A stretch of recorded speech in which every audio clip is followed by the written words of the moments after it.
E aí, pessoal, tudo bom? Vamos continuar nossa conversa sobre os direitos humanos como princípios? Bom, a gente entende que essa expressão princípios constitucionais, ela vai contemplar os princípios no sentido de regras, em sentido amplo ou com grau de abrangência maior. E no caso dos princípios constitucionais, esses são princípios fundamentais e deduzidos da Constituição. Bom, então as constituições têm diferentes princípios, né, as diversas constituições do mundo, e oferece tratamentos diversos aos grupos de direitos fundamentais da pessoa humana. Então, esses direitos fundamentais e os princípios basilares vão variar de acordo com o texto constitucional. Por exemplo, uma Constituição liberal, ela se limitaria a declarar os direitos individuais e os direitos políticos, sendo que dentro do referencial teórico da Constituição liberal, os direitos humanos se reduziriam numa perspectiva constitucional dentro de uma perspectiva que consagrava a abstenção do Estado e considerava como garantia constitucional a simples inserção de princípios do direito apenas no texto constitucional. Bom, a gente deve deixar claro que os princípios constitucionais não são exatamente iguais, e mesmo quando o tipo de Constituição adotada é o mesmo. Então, ocorre que quando existem influências nacionais específicas que serão marcantes da construção dos princípios de direitos humanos numa perspectiva constitucional, e essas influências terão origens no sistema econômico, nas culturas, no processo histórico, assim como os outros elementos que vai nos indicar a certeza e a impossibilidade de procurar, né, um sistema constitucional que seja o mesmo entre todas as constituições. Então, aliás, além dessa impossibilidade de se encontrar o mesmo sistema constitucional de direitos humanos, também a gente pode constatar de que essa diversidade ela deve ser mantida, né, como um elemento de riqueza que permite a troca ou diálogo entre as fontes.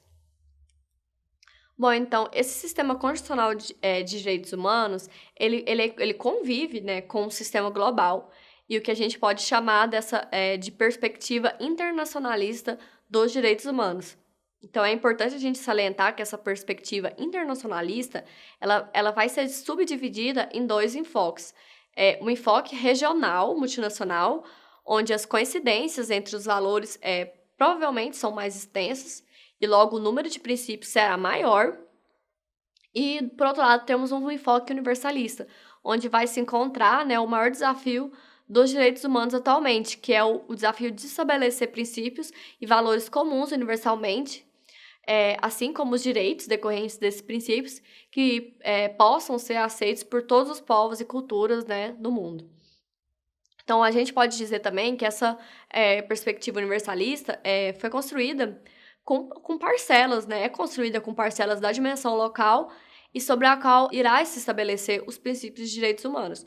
Então, a gente vai concluir que o primeiro princípio humano universal está na liberdade de ser humano integralmente, o que implica em ser efetivamente livre para construir o seu futuro na comunidade. Então, obviamente que a gente não vai construir essa ideia de liberdade nessa noção liberal, neoliberal, que seria suficiente, ou até mesmo socialista, pois a liberdade de ser humano, que a gente quer dizer aqui, ela vai implicar em um ser humano de acordo com os valores da comunidade em que ele vive, seja local e seja universal. Então, as duas dimensões estarão sempre juntas, essa dimensão local e a dimensão internacional. Os direitos humanos universais e os princípios universais de direitos humanos são aqueles que poderiam ser aceitos por todas as culturas, não se chocando com o que tem de essencial a cada princípio encontrado, né, em cada comunidade do mundo. Então, isso não vai querer dizer que os princípios universais não serão contraditórios e a determinados princípios e regras de algumas culturas ou comunidades específicas. Então, isso ocorre, sim, com frequência e vai significar o quê? Que a superação destes princípios e regras locais pelo que existe de essencial em uma cultura planetária.